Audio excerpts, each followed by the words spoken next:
আসসালামু আলাইকুম। আজ আমি আপনাদের বিন্নি চালের পায়েস রান্না করে দেখাবো। এই পায়েসটা খেতে কিন্তু অন্যরকম একটা টেস্ট লাগে, যেহেতু এটা বিন্নি চাল। নর্মাল পোলাও চাল দিয়ে আমরা পায়েস রান্না করি, কিন্তু আজ আমরা রান্না করব বিন্নি চাল দিয়ে। তাহলে চলুন আমরা শুরু করি। আমি এখানে একটু দুধ জাল দিয়ে নিয়েছি, জাস্ট বলক উঠলেই হবে। তারপরে আমি এটার সাথে একটু পানি মিশিয়ে দেবো। ধরুন আপনার যদি হাফ কেজি দুধ হয় তাহলে তার 4 ভাগের 1 ভাগ পানি দিয়ে নেবেন। পানিটা দেবার পরে আমি এখানে সামান্য একটু লবণ দিয়ে নেব। এই যে সামান্য লবণ দিয়ে নিচ্ছি। আমার কাছে সবসময় মনে হয় মিষ্টি খাবারে সামান্য একটু লবণ দিলে মিষ্টি খাবারের টেস্টটা একটু বেড়ে যায়, অন্যরকম লাগে এটা। এই বাটিতে আমি খেজুরের গুড় নিয়েছি। এবার আমি এই দুধের মধ্যে খেজুরের গুড় দিয়ে দেব, দিয়ে একটু নাড়াচাড়া করব। এই যে আমি খেজুর দিয়ে নিচ্ছি, খেজুরের গুড়টা আমরা সেই পরিমাণ দেব যে পরিমাণ আমাদের মিষ্টি লাগবে, আমরা যতটুকু মিষ্টি খেতে পছন্দ করি। প্রথমে আমি কিছুটা খেজুরের গুড় দিয়ে নিচ্ছি, পরে চাল দিয়ে লাস্টে আমি আবার টেস্ট করে দেখব আরো লাগে কিনা। গুড়টা দিয়ে একটু নাড়াচাড়া করবো। আপনার গুড় যদি খাঁটি হয় তাহলে কিন্তু দুধটা ফেটে যাবে না, নাহলে কিন্তু দুধটা একটু কেমন ছানা ছানা দিয়ে যাবে। দেখেন আমার এটা একদম ঠিক আছে। এখন আমি এই যে বিন্নি চাল রেখেছি, এটাকে আপনি 1 ঘন্টা আগে ভিজিয়ে রেখে দিবেন।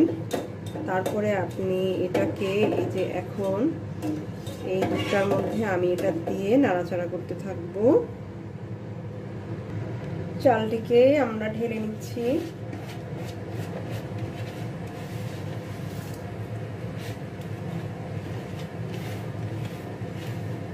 চালটি আমি 1 ঘন্টা আগে যখন ভিজিয়ে রেখেছি, ভিজানোর কারণে এটাতে কিন্তু এখন এটা দিয়ে খুব দ্রুত পায়েসটি হয়ে যাবে, একটা সময় লাগবে না।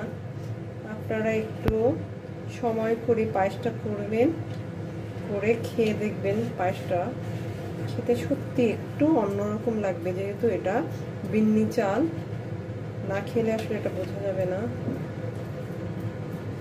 দিয়ে নিলাম, এখন আমি নাড়তে থাকবো।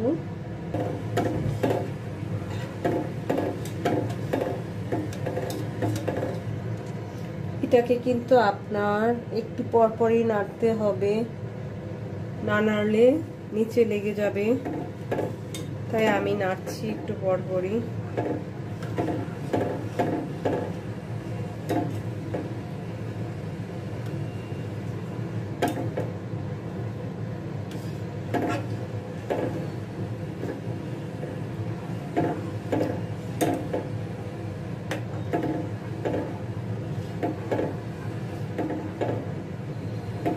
নাড়তে নাড়তে আমি আপনাদেরকে একটি মজার ঘটনা বলি, যেহেতু আমরা কাজ করি আর সাথে একটু গল্প করি।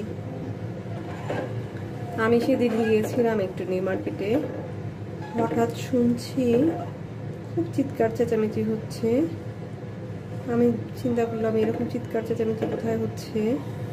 একটু পরেই এক ভিখারি চলে আসছে, আমি যেখানে দাঁড়িয়েছিলাম সেখানে হেঁটে হেঁটে আসছে সে রাগ করে। তখন বুঝলাম যে ওই ভিক্ষুকের সাথেই ঝগড়া হয়েছে।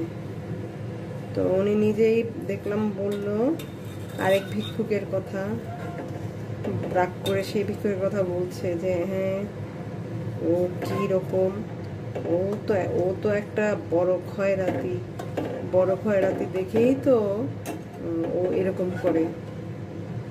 আমি আসলে কি বলবো, আমি তো আর প্রথমে আমি চুপচাপ তাকিয়ে দেখলাম যে উনি আরেক ভিক্ষুককে তাকে আবার বড় খয়রাতি বলছে।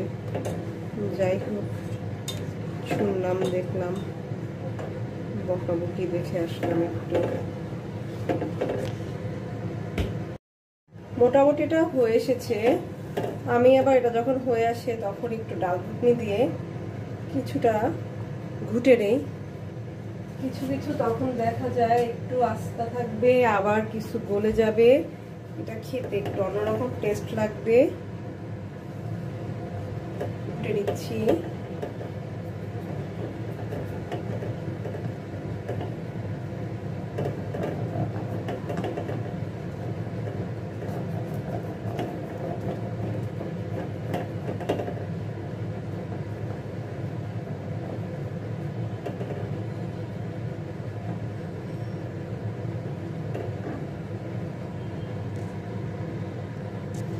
দেখুন এটা এখন কেমন ঘন ঘন হয়ে এসেছে। একটু খুব বেশি ঘন করা যাবে না, তাহলে দেখা যাবে একেবারে এটা টেনে যাবে। পরে আবার খেতে গেলে সে সময় আবার তাহলে দুধ দিয়ে আবার একটু পাতলা করে তখন খেতে হবে।